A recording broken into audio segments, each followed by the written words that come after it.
በስመ አብ ወወልድ ወመንፈስ ቅዱስ አሃዱ አምላክ አሜን። ደሃና ሀብታም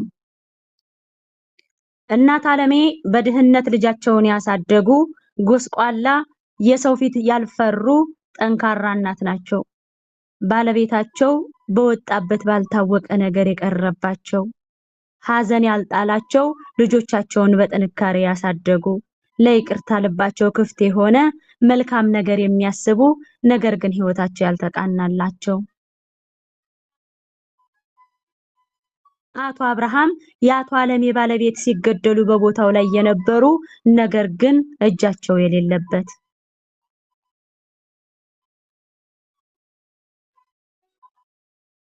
የእናት ዓለሜና የአቶ አብርሃም መጨረሻ ምን ይሆን?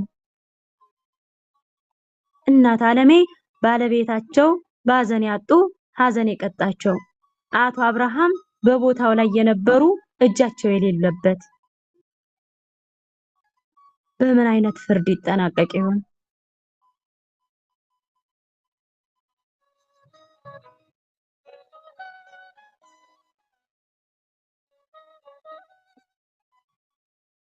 የኔ መድኃኔዓለም የኔ ጌታ ኃጢአቴንም በደሌንም ሳትቆጥር ለዚህ አበቃኸኝ አይደል? ተመስገን እሰይ ተመስገን አምላኬ ምን ይሳንሃል? አንተ ያብይን ጾም በሰላም በፍቅር አሳልፈ ለብርሃነ ትንሣኤ ያደረስከን አይደል? ተመስገን። እንደው በትንሣኤው ጾምኩ እንጂ ከበደሉ ከተበዳደሉ ጋር ይቅር ተባባሉ የተባለውን አልፈጸምኩት። አምላኬ ሆይ ይህንን ጉዴን ሳታይ ለሰው ፊት ሳሰጠኝ አንተው ይቅር በለኝ እንጂ እንደው ዛሬ በትንሣኤህ እንኳን ይቅር እንድባባል አንተ እርዳኝ። እንደው ከጎረቤቶቼን ጋር እንኳን እንድስማማ። ወይ ጉድ! እንደው እነኝህ ልጆች ደግሞ ተኝተው ቀረውም አይደል እንዴ? ቅድስቴ አንቺ ቅድስት! ኧረ ተይ ግድ የለሽም ልጄ ተነሽ ተይ ቅድስት! እማዬ ሰላም አደርሽ? እንዴት አደርሽ የኔ ውድ እናት? እንኳን አደረሰሽ። ቅድስት እህቴ እስካሁን አልተነሳሽም? እኔ እኮ አስቀድሼ ጨርሼ መጣሁ። እሰይ የኔ ልጅ ጎብዘሻላ። እኔ አስቤ ነበር አልተሳካልኝም። በዚሁ ሆኜ ቆም አልኩና ጸሎቴን አደረስሁ እንጂ ያው ቤተክርስቲያኑ ሳይሳካ ቀረ። እንደውም እልሽ የኔ ልጅ ያን ያልሽውን አድርገሽው መጣሽ እንዴ? አዎ እማዬ አድርጌዋለሁ። እግዚአብሔር አምላክ እንደ በደሌ እንደ ጥፋቴ እንደ ስራዬ ሳይሆን እንደ ምሕረቱ እንደ ቸርነቱ በዕለተ ትንሣኤው ስጋው ደሙን ተቀብያለሁ እናቴ። ለአንቺም ለእህቴም ይህ በረከት እንዲደርሳችሁ ሁልጊዜም ጸሎቴ ነው።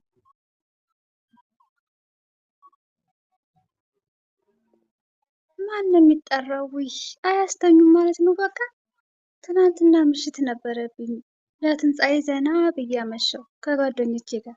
አቤት እማዬ። እሺ እህቴ ተነሳሽ? እንደው ምን አለበት ይሁን ሁሉ ጊዜ ተኝተሽ ከምታሳልፊ አብረን ሄደን አስቀድሰን ብንመጣ ምን አለበት? እንደው እህቴ ብትሰሚኝ። እማ ሆይ ገና ከመነሳቴ አይነዝንዙኝ።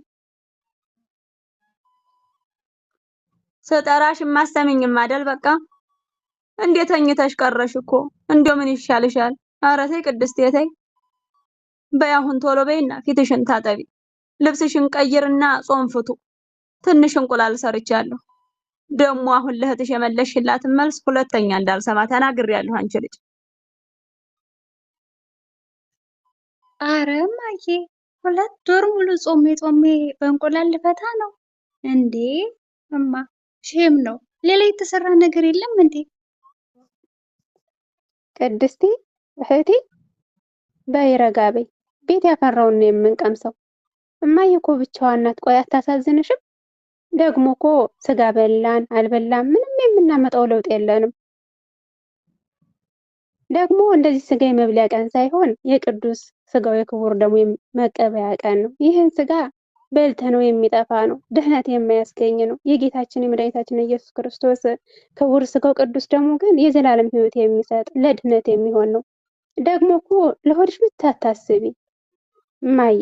በእማዬ ለማየም ላይ በቁስሏ ላይ እንጨት አትስደጅባት። ተይ እህቴ። አረ ትጅዬ አከበድሽ እና አመት በአመት ልደጋግመው ነው። እስኪ ጎረቤታችንን እይ እንዴ! ቅርጫውን፣ በጉን፣ ፍየሉን፣ ዶሮውን ነው ያዘጋጁት። የምግብ ፍላጎቴን እኮ ቀሰቀሱት በሽታ እንዴ! አንቺ ልጅ አሁን ያልኩሽን አሰሚኝ በቃ። እስኪ ከሆድሽ ውጭ ሌላ ነገር ለማሰብ ሞክሪ። ጉድ እኮ ነው። አይ የኔ ልጅ ደሃ እንደ ቤቱ እንጂ እንደ ጎረቤቱ አያድርም። ምን አደርገዋለሁ? እድሌ ነው እንጂ። በሉ አሁን ቤት ያፈራውን ቅመሱ። አይ አምላኬ፣ እንደምን በደልኩ? አመት በአመት ጭቅጭቅ፣ አመት በአመት መከፋት። እንዴ ማየ ልታለቅሽ ነው እንዴ? በይ አምላክሽን አታማሪው። እግዚአብሔር ይመስገን ምን አጣን? ይሄ ይበቃናል። የምንበላው ለጥጋብ ነው እንዴ? የእግዚአብሔርን ቃል ብቻ እኮ ምግብና መጠጥ ነው። ተመስገን አምላኬ ለዚህ ላደረስከን ብለን ነው ማክበር ያለብን። ደግሞ እኮ ይህንን ያላገኙ ብዙዎች አሉ። ይህንንም የትንሣኤውን ቀንም ያላዩ ከኛ የተለዩንም አሉ። ስለዚህ ተመስገን ነው እማዬ። ተይ አታልቅሽ።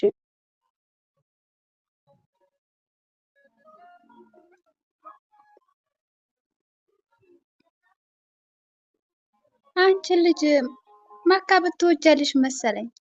በምንድን ነው ተመስገን የምንለው? እስኪ ንገሪኝ። እሺ እህቴ አዳምጪኝ። እነሆ ልጆች የእግዚአብሔር ስጦታ ናቸው፣ የሆድን ፍሬ የእነርሱ ዋጋ ነው አለ ልበ አምላክ ቅዱስ ዳዊት በመዝሙሩ መዝሙር 127 ከቁጥር 3 ላይ አንብቢው። አሁንም ደግሞ ሌላ ልጨምርልሽ። በእናትህ ሆድ ሳለህ አውቄሃለሁ፣ ከማህፀን ሳትወጣም ቀድሼሃለሁ፣ ለአሕዛብም ነቢይ አድርጌ ሾሜሃለሁ ይላል ትንቢተ ኤርምያስ ምዕራፍ 1 ከቁጥር 5 ላይ። ይሄን አንብቢው እህትዬ። በቃሽ በቃሽ ቲቸር ትዕግስት፣ ካዳመጡሽ ብዙ ትያለሽ። በሉ ልተኛ ነው። ቻው።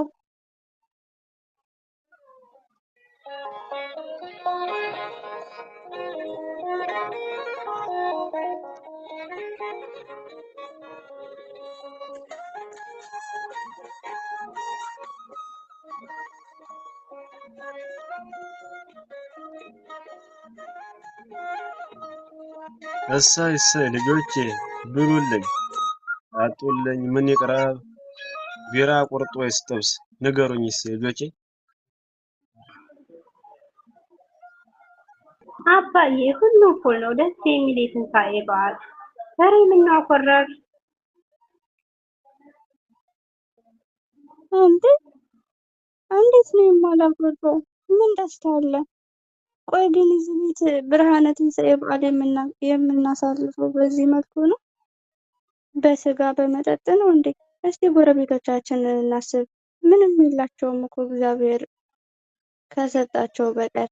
ታውቃላችሁ አታውቁ አይደለም። እግዚአብሔር ካለህ ለሌለው አካፍል ይላል። ስለዚህ እኛ በልተን ጠጥተን እምብርታችን ከሚገለበጥ ለወገኖቻችን እናቅምሳቸው። ምን አልሽ? እኔ ለፍቼ የምሰራ ለጎረቤት ነው እንዴ? ለእናንተ ብዬ ነው። እነሱም መስራት ይችላሉ፣ ለመለወጥ ጠግበው ለመብላት ካሰቡ።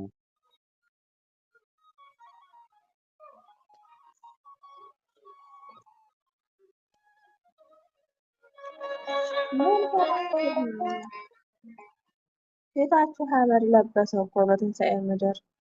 የምን ጭቅጭቅ ነው? እማ ካለን ለሌላቸው ብናካፍል፣ ለተቸገረ ብንሰጥ ምን ይጎዳናል? በጸጋ ላይ ጸጋ፣ በበረከት ላይ በረከት እናገኛለን እንጂ። ልክ ብለሻል የኔ ልጅ፣ ትክክል ነሽ። እኔ እኮ ከሁሉም እያደራረጉ ነው ይዘን እንድንሄድ አስቤ ነበረ። ለማን ነው የምታደራርጊው? መቼም ለወይዘሮ አለሜ እሷ ከሆነ አይሆንም። ከእርሷ ጋር ገና ብዙ ያልጨረስነው ነገር አለ። በጭራሽ እንዳታስቢው።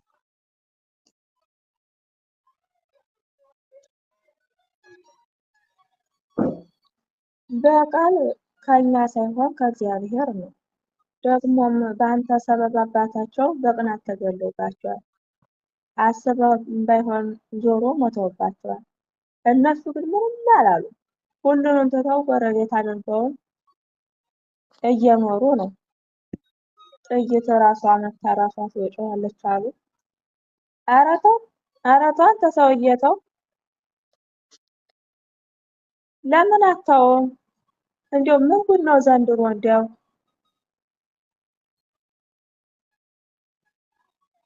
አባዬ ጨካኝ እንዳልሆንክ አውቃለሁ።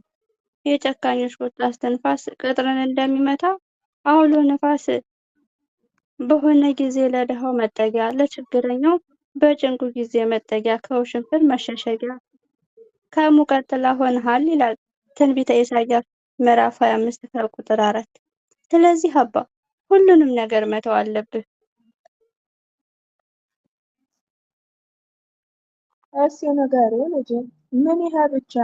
በኦሪት ዘሌዋውያን ምዕራፍ 19 ከቁጥር 18 አትበቀልም፣ በሕዝብህም ልጆች ቂም አትያዝ፣ ነገር ግን ባልንጀራህን እንደራስህ ውደድ፣ እኔ እግዚአብሔር ነኝ ይላል። ተመልከት እስኪ አብርሃም፣ አስተውል እባክህ። በቀል ከአንድ ፈጣሪ ይመጣል። እቺ ቀን ደግሞ ይቅር ለእግዚአብሔር የምንባባልባት ቀን ነች።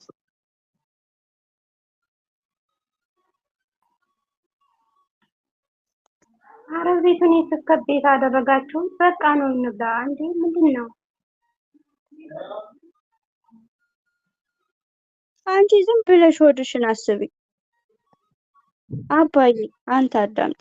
በመጽሐፈ ኢዮብ ምዕራፍ 11 ከቁጥር 18 እስከ 19 ተስፋ ስላለህ ተዘልለህ ትቀመጣለህ፣ በዙሪያህም ትመለከታለህ፣ በደህንነትም ታተርፋለህ ይላል ከሞላ ጎደል። ደግሞ መጽሐፈ መክብብ ምዕራፍ 5 ከቁጥር 12 እንዲሁም ደግሞ አንደኛ ወደ ቆሮንቶስ ሰዎች ምዕራፍ 10 ከቁጥር 31 ይበልጥ ያስተምራል። አባ እባክህ ተው።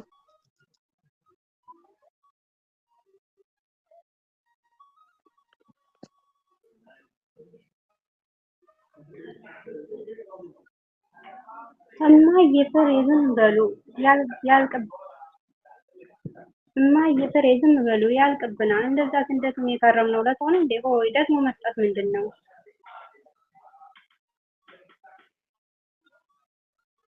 ይኸውልሽ ልጄ፣ ስንሰጥ ይበልጥ ይሰጠናል። ኦሪት ዘዳግም ምዕራፍ 15 ከቁጥር 11 ድሆች ከምድሪቱ አያልቁምና፣ ስለዚህ እኔ በሀገር ውስጥ ላለው ድሃ ለተቸገረው ወንድምህ እጅህን ትከፍታለህ ብዬ አዝሃለሁ ይላል እግዚአብሔር። አየሽ ልጄ፣ አስተውይ። መስጠት ያጸድቃል። ከእግዚአብሔር የተሰጠ ቃል ነው ደግሞ ይሄ። ደግሞ ሌላም ልጨምርልሽ፣ በመጽሐፈ ምሳሌ ምዕራፍ 3 ከቁጥር 27 እንዲሁም መጽሐፈ ምሳሌ ምዕራፍ 11 ከቁጥር 25 ከ24 እስከ 25 በደንብ ያስተምራል። ልጅ አስተውይ እባክሽ፣ መጽሐፍ ቅዱስንም አንብቢ።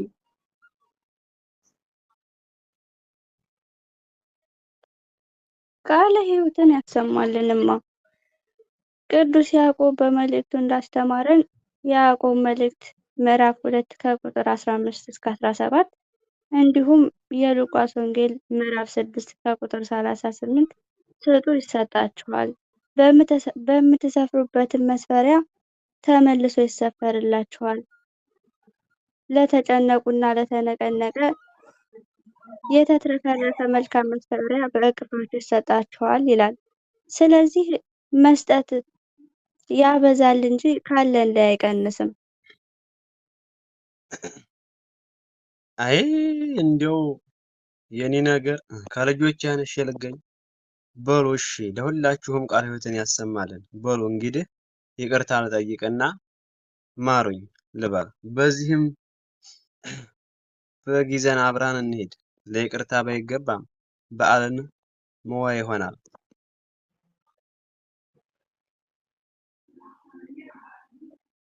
አዎ በእውነት እኔም ተማርኩ። ያለማወቅ ለካ ጠይቁ ይመለስላችኋል የሚባለው ትክክል ነው።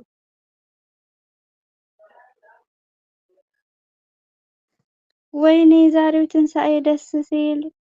አባቴ ለይቅርታ ልቡ መመለሱ፣ ሀረግ ደግሞ ትምህርቱን ለመስማቷ። አባዬ ግን አንድ ነገር ይቀራል። እንዲህ ልጅ ምን የቀረ ነገር አለ ደግሞ? ምን ቀረ? ይኸውልህ አባ፣ ይቅርታ ብቻውን በቂ አይደለም። አዎ በሚገባ እኔ እናንተም የምንነጋገርበት ጊዜ ደረሰ ማለት ነው። አሁን ከይቅርታ ቀጥሎ ንስሐ ያስፈልገናል። በእርግጥ አሁን ላይ የትንሣኤ በዓል ስለሆነ ትንሽ ቆይተን አባታችንን እናወራቸውና ንስሐ ገብተን ስጋ ወደሙን ልንቀበል ይገባል። አብርሃም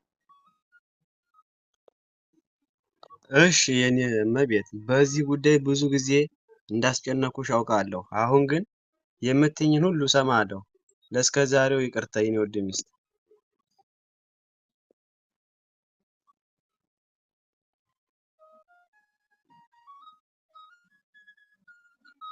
እሰይ እንደው እንዲህ የባሌንም ልብ መለስክልኝ፣ ልጄንም ካለማወቅ ወደ ማወቅ መለስክልኝ። ተመስገን አምላኬ። እስኪ ተነሱ ልጆች ተነሱ፣ ልብሳችሁን ልበሱና እስኪ እንሂድ። ተነሱ።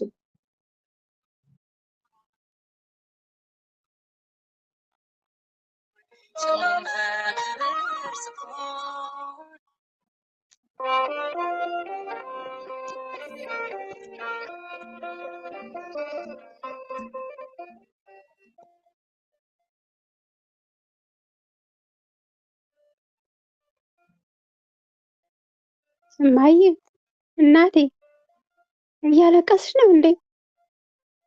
እኔ እኮ እንድታለቅሽ አይደለም። ቅድስቴ፣ ቆይ ማስታለቅስ አታሳዝንሽም?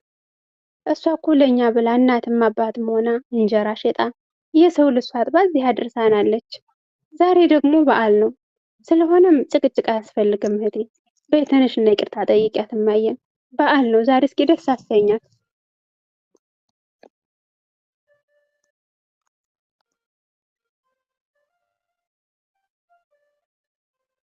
እማዬ ይቅርታ፣ እኔ ነኝ አይደል እንዲከፋሽ እንድትጨነቂ ያደረኩት እኔ ነኝማ።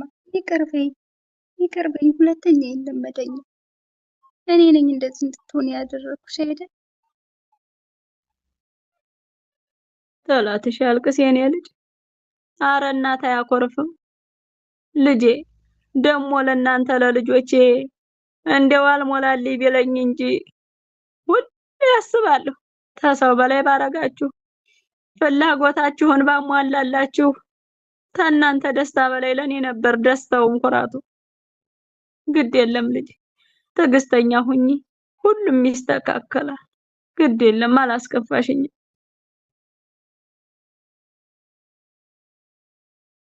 እማዬ እኔ ነኝ ግራ ያጋባሁሽ፣ እኔ ነኝ። ይቅር በይኝ።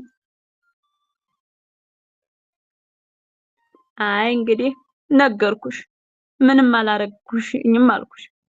በበዓል ምድር እዛ አትነፋረቂብኝ ወይጂ። ደሞ እኮ ጽዮን ሆይ ለአምላክሽ እልል በይ፣ የልጆችሽንም መወርወሪያ አጸንቷልና ልጆችሽን በውስጡ ባርኳቸዋልና እንዳለው። እሰይ ልጄ ተባረኪልኝ። የይቅርታ ልብ ይኖርሽ። እንዲህ ምልስ ትኮኚ እንደ እህትሽ ትኮኝልኝ ነው ደስ የሚለኝ። እሰይ እማዬ፣ እንዴት ደስ እንደምትሉ እኮ። በፍቅር ተሞላ እኮ ቤታችን።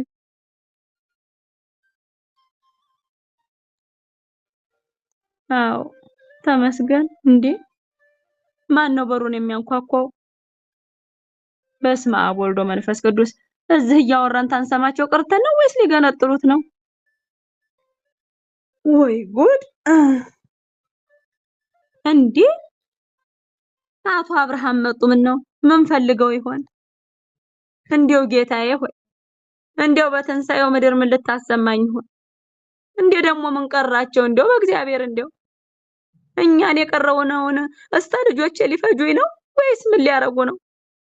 ሴትነቴን ደፍሮ ነው በትንሣኤ ምድር ደጄ ይምጣ። ወይኔ ዓለሜ! እንዴ እማ ሞት አንፈራም፣ ይግደለን ሁላችንንም። እንዴ እማ እያየሽልኝ ነው? ደግሞ በግ ይዟል። ዛሬ ቀኑ ትንሣኤ ስለሆነ ይቅርታ ሊጠይቅ መጥቶ ይሆን ወይስ የላችሁም ብሎ ሊሳደብ ነው የመጣው? እዚህ ቤት እንዴት ዋላችሁ? እንኳን አደረሳችሁ እትዬ ይቅር በይኝ። ሳላውቅ በስህተት እያወቅኩ በድፍረት የበደልኩሽን ሁሉ ይቅር በይኝ። አውቃለሁ ከባድ በደል ነው። ሴጣን አሳስቶኝ ነው። ይቅር ካላልሽ ከእግርሽ አልነሳም። ይቅር በይኝ እትዬ። ኧረ ጉድ! በስመ አብ ወልድ ወመንፈስ ቅዱስ። አቶ አብርሃም በእውነት ከልብህ ነው? እንደው ለዚህ ላይ ይቅርታ ነው እዚህ ድረስ የመጣኸው?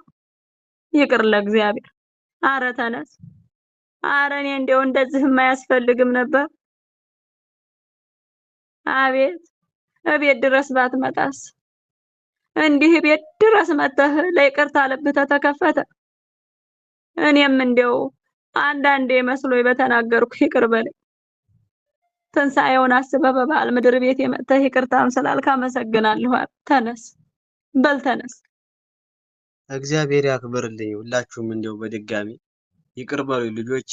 እወዳችኋለሁ። ለፍቅራችን መገለጫ አብረን ምሳ እንብላ። ቢሉ አሰጡኝ እስኪ ልጆቼ። አቶ አብርሃም በእውነት እግዚአብሔር አምላክ ያክብርልን፣ እናመሰግናለን። ወገኖቼ እስኪ ምሳ እስከሚደርስ አንድ ጥያቄ ልጠይቃችሁ። ትንሣኤ ምን እንደሆነ እንወያይ እስኪ።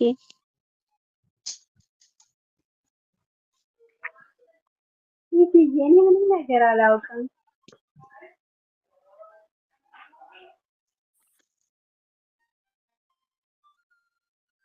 እኔም አላውቅም ቲቸርዬ። ማለቴ ጸጋው ይበዛላችሁ አሳውቁን ከምታውቁት ላይ እስኪ። መልካም እህቶቼ፣ ትንሣኤ ማለት ተንሥአ ከሚለው የግዕዝ ግስ የተወሰደ ሲሆን ትርጉሙ መነሳት ወይም ደግሞ አነሳስ ማለት ነው። በእስራኤል ዘሥጋ ያከብሩት የነበረው በዓለ ፋሲካ ከባርነት ቀንበር ወደ ነፃነት የተላለፉበት፣ ከሀዘን ወደ ደስታ የተሸጋገሩበት በዓል ነው። ቃለ ሕይወት ያሰማልን እህታችን ፍሬ። የክርስቶስ ትንሣኤ እግዚአብሔር እኛን ምን ያህል እንደወደደን የምናስተውልበት፣ የፍቅሩን ጥልቀት፣ የቸርነቱን ስፋት የምናደንቅበት የነፍሳችን የእረፍት ቀን ነው። ቃለ ሕይወት ያሰማልን ልጆች። ጎሽ ጎሽ ጎሽ ከተሰባሰብን አይቀር እንዲሁ ደግሞ አንዳንድ ነገር መማራችን ጥሩ ነው። ጎበዝ የኛ ልጆች። እስኪ እኔም ተማቃት ትንሽ ልበል። የክርስቶስ ትንሣኤ ላመኑ ክርስቲያኖች ሁሉ ትንሣኤ ነው። ክርስቶስ ለሙታን ሁሉ በኩር ሆኖ ተነስቷል። የሙታንም ሁሉ መነሳት የሚያረጋግጥልን ትንሣኤ ነው። የክርስቶስም ትንሣኤ መርገመ ሥጋ መርገመ ነፍስ ሞተ ሥጋና ሞተ ነፍስ የተሻገረበት ርድአተ ገነት ጠፍቶ በአዳም የተፈረደ ፍርድ ሁሉ ተደምስሶ ፍጹም ነፃ የወጣንበት የማይለወጥ ደስታ የተገኘበት ስለሆነ ይህም ቀን ደግሞ ፋሲካ ይባላል። ቃለ ሕይወትን ያሰማልንማ ጸጋውን ያብዛልሽ። የሐዲስ ኪዳን በዓለ ትንሣኤ ከእስራኤል ትንሣኤ ግን እስራኤል ዘነፍስ ወደ ጽድቅ የተመለሱበት፣ ከሐሳር ወደ ክብር፣ ከአሮጌው ወደ አዲስ ሕይወት የተሸጋገሩበት መንፈሳዊ የነፃነት በዓል ነው።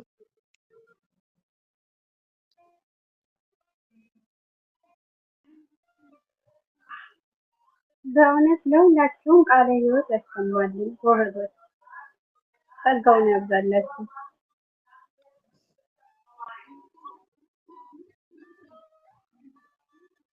ለሁላችሁም ቃለ ሕይወትን ያሰማልን እህቶቼ። ግን ለምንድን ነው ዳግም ትንሣኤ የተባለ ታዲያ? ቃለ ሕይወት ያሰማልን። በእውነት ሁላችሁም በጣም ጥሩ ጥያቄ። ዳግም ትንሣኤ የተባለበት ምክንያት በአከባበር በስርዓት የመጀመሪያው ትንሣኤ ስለሚባል ነው። የትንሣኤ ዕለት የሚባለው ቃል እግዚአብሔር ሳይለወጥ በሙሉ በዚህ ቀን ይደገማል። ከዚህም የተለየ ሁለት መጠሪያ ስሞች አሉት። እነዚህም ፈጸመነ አግዓተ ግብር ይባላሉ።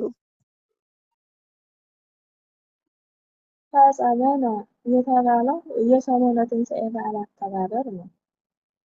ፈጸመ ማለት ሲሆን አግዓተ ግብር የተባለው ደግሞ ጌታችን ኢየሱስ ክርስቶስ እኔ ልሠራ የሰጠኝን ሥራ ፈጽሜ በምድር ላይ አከበርኩ ያለው ከቅዳሴ በኋላ ሊቃውንቱ፣ ካህናቱ ሁሉም በቤተ ክርስቲያኑ ተሰብስበው በዚህ ቀን የሚዘምሩት መዝሙር ነው። ወይ እንደው እንዴት ያለ ግሩም ቃል ነው ስትናገሩ የሰማኋችሁ። በሩቁ ሆኜ እኮ እያዳመጥኳችሁ ነበር። ቃለ ሕይወት ያሰማልን፣ ጸጋውን ያብዛላችሁ። በሉ እስኪ በሉ ደግሞ ስለደረሰ ምግቡ ከበረንዳ ተነሱ፣ ወደ ቤት ግቡና ምሳ እንብላና ከዛ በኋላ ደግሞ ታስተምሩናላችሁ። እሰይ እንዲህ አሰባሰበን መድኃኔዓለም። እንደው ምን ይሳነዋል? እግዚአብሔር ይመስገን። ተመስገን የኔ መድኃኔዓለም። በስመ አብ ወወልድ ወመንፈስ ቅዱስ አሐዱ አምላክ አሜን። አምላካችን ሆይ ከፊት ለፊታችን የቀረበውን ማዕድ ባርክልን፣ ቀድስልን። እኛ የበላነውን የጠጣነውን ምግብ መጠጥ ለተራቡት ወገኖቻችን አድልልን። አሜን።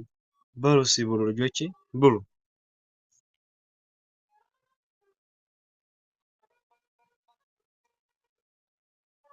አሜን። አረገች ስንል አብረን እንኑር። እነ ቅዱሴም አባዬ አባታችን ይሆናል። በእውነት ደስ አይላችሁም እንዴ ቅዱስዬ?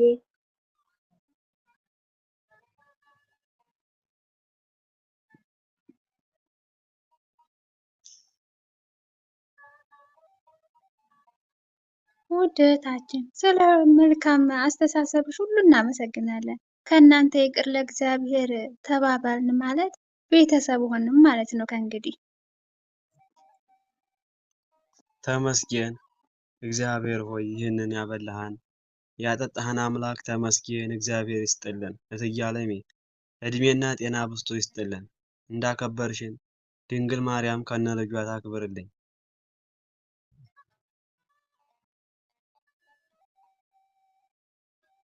አሜን። አረ እንደው እናንተንም እግዚአብሔር አምላክ ያክብራችሁ። ሳናስበው መጣችሁ እኔንም ልጆቼንም አስደሰታችሁን። የአብርሃምን ቤት የባረኩ አጋዕዝተ ዓለም ቅድስት ሥላሴ ቤታችሁን ይባርኩላችሁ፣ ደስታን ይስጧችሁ። እግዚአብሔር ይስጥልኝ። እንደው አመሰግናለሁ። ልጆቼም ደስ አላቸው፣ እኔም ደስ ብሎኛል። ፍቅራችን በዚሁ ይለቅ። እግዚአብሔር ይስጥልን። እናመሰግናለን። አሜን። ወስብሐት ለእግዚአብሔር ወለወላዲቱ ድንግል ወለመስቀሉ ክቡር። ይቆየን። አሜን። ትንሣኤን በደልን በማሳነስ ይቅርታን በማጉላት ሁላችንም ይቅር እንባባል። ትንሣኤን ያለንን ለሰዎች በማካፈል አብረን እንብላ። ትንሣኤን በአንድ እንያያዝ። ትንሣኤን በይቅርታ እንለፍ። ትንሣኤን ጌታችን እንዳስተማረን እንሆን። አሜን።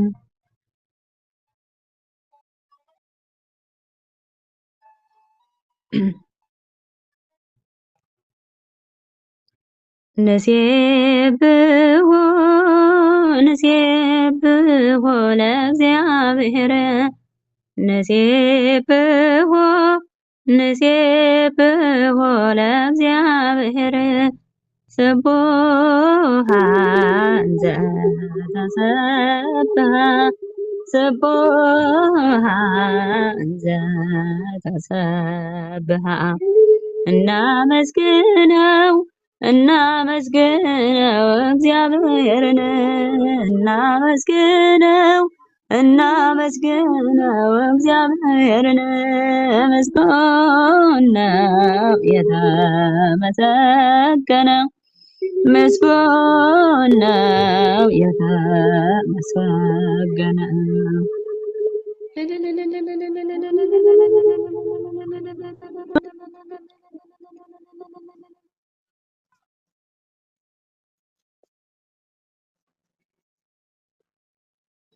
ባህሩን ተሻገርን ወንዙ ደረቅ ሆነ።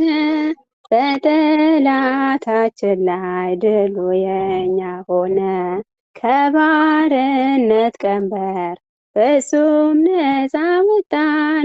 ሕይወትን የሚሰጥ መና ነው ምግባችን። እናመስግነው እናመስግነው እግዚአብሔርን። እናመስግነው እናመስግነው እግዚአብሔርን። ምስጉን ነው የተመሰገነ፣ ምስጉን ነው የተመሰገነ።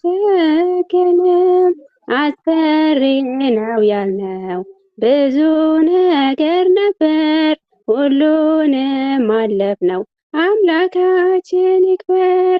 ጉልበታችን ቢዝል ፈተናው ቢበዛ፣ ኃይላችን ጌታ ነው የዓለም ቤዛ።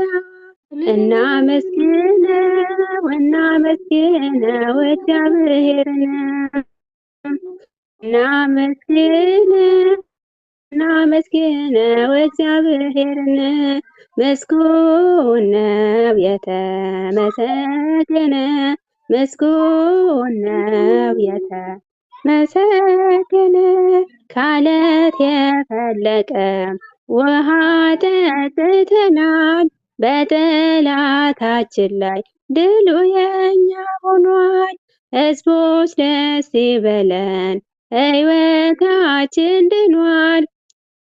ሰይጣን ጠላታችን አፍሮ ተመልሷል።